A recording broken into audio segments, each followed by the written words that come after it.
Hello and welcome to The Long Play, where we listen to some of the world's greatest albums. It's a little bit like a book club, but there's no books. I nearly said where we listen to some of the world's greatest books. I mean, we're not going to, but that's a different pod. You can listen to audiobooks. There must be an audiobook podcast somewhere. Well, all I imagined then, as I sort of stumbled through that, I just imagined myself listening to my books. Like people listen to shells to hear the sea. Okay. That's a funny thing. Where's that gone? Your mind didn't jump to audiobooks. You were just holding a paperback to your ear, were you? Well, yeah, that's what I imagined. Right, fair Where's enough. that gone in, children's pastimes these days, where people used to listen to shells? Yeah. I used to love doing that hours, when I was a kid. Hours. And now look at them on their Game Boys. But how do they get the sea in the shell? Well, you'll have to ask your dad. Fair enough. Hello and welcome to The Long Play, where we listen to some of the world's greatest books. What a professional start, Tom. Well done. Hello, everybody. Hi. How are you all? How are you, Paul? Yeah, I'm good, thanks. Yeah, I was just saying I'm off to a gig tomorrow night in Leeds, so I'm very excited to go and see. Going to see Fat Dog, who I've seen once at a festival. Pod Dog. Pod Dog is in the background. Hello, mate. But he's not a fat dog. No. He's just a scruffy, smelly dog. He's very slender, actually.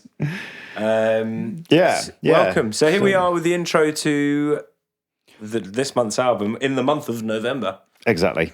And this month's album is Marquee Moon by Television. Fantastic. Yeah. And what do you know about Television then, Tom? Absolutely jazz all. Yeah. Apart from the fact that I've listened to the album a couple of times already, because we're in a bit of a sort of a gap.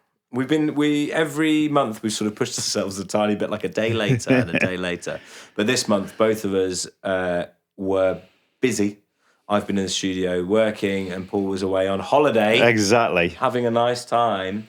But it meant that we couldn't get you this episode before now. But here we are. We're a little bit late to the party, but we've been we're going to be listening to Television this month. Yeah. And it's not an album or a band that I know at all. So I'm aware of the album because it appears on all the greatest albums of all time lists. It was I think it's number 128 in the Rolling Stone top 500 albums of all time. It's a really important album, but no, not and it was one chosen by our to. Listeners. It was. Do we know who recommend who? Well, shout out to my old university mate Shez, who definitely recommended it. But actually, he didn't respond to the Substack. It was somebody else who also, or I think both of them responded. So we got it a couple of times, and then we put it in the poll, and here we are. Fantastic. Well, I'm very up for it. Yeah, really excited to be in some uncharted waters, because I feel like all of the albums that we've done so far have been albums that I knew about and haven't listened to yet, or albums that have been on my radar that I've meant to listen to but just haven't. Yeah. Whereas this feels like a total departure. This is something I've not been on my radar at all. Yeah, exactly. And yeah, I'm here for it. Yeah, so my mate Shez, who I was at university with, he came to age 18, came to university. I was very much as we said in the special B-sides episode, Sign of the Times. I was a massive. Sorry, you're princed up to your eyeballs. I was princed up to my eyeballs, absolutely. Whereas he came loving Syd Barrett, loving REM. Oh, yeah. He introduced me to the Happy Mondays. I remember he just had a cooler music taste than I did at that time. And Television was something that he was recommending. This is their debut album from 1977. 1977. Yeah, recorded in 76 and released in 77. Close to, what else have we listed? This is our third album in the 70s? Yeah, I think so. Songs of the Key of Life was 70s, wasn't it? It was, yeah. And so was Springsteen? And so was Blood on the Tracks. No, 60. Blood on the Tracks was 65, isn't it? No. Oh, here we are again. Quickly good. Cue the lift music. Right, let's have a look. When Blood on the Tracks? 1975. Oh, sorry. Yes. Sorry. So yeah, this is very much around. I mean, it's really interesting that this is often seen as post-punk, and yet Sex Pistols hadn't released. Never mind the bollocks in the UK. Right. You know, at this point, obviously punk already existed clearly before the Sex Pistols arrived, but you know that release of that album in definitely kind of marked the for in a lot of people's eyes punk takeover of the UK at that point. And this was post-punk before that had even been released. So this came out of New York, the New York music scene. CBGB's famous venue where the Ramones and Blondie and Patti Smith and Talking Heads all played, and television had a residency there actually. Oh, really? Okay.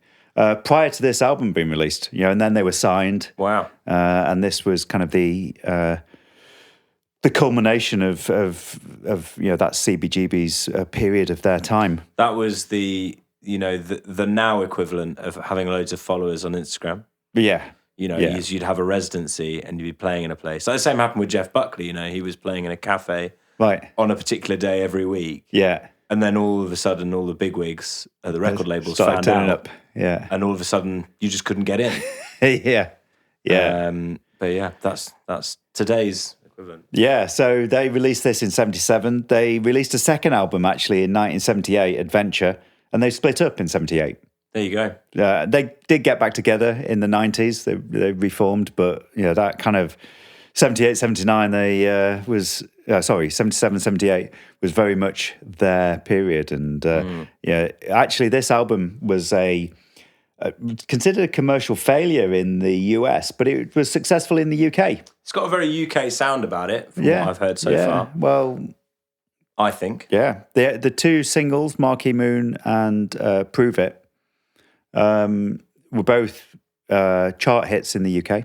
Right. And the album was a chart hit in the UK as well, but not really in the US. Well, let's see what we think of it. Yeah.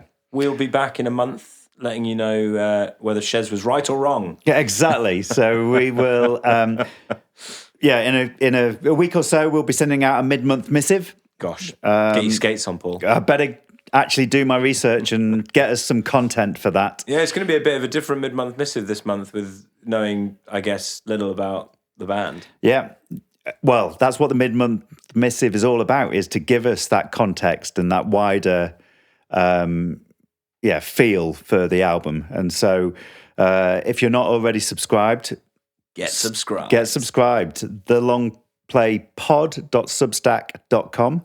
All the links will be in the show notes as ever.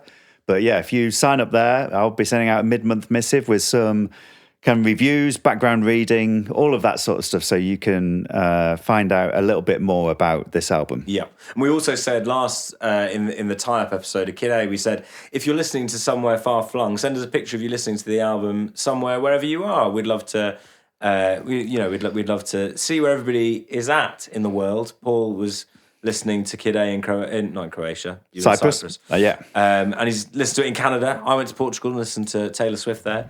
But we'd love to know where you are. So feel free to share them to us on our Instagram @thelongplaypod, and we'll be sure to share them back on the thing. On the thing, exactly. But thank you so much for being here. We're, as ever, very excited to be listening to this month's album. But without further ado, we must say... No skipping? No shuffling.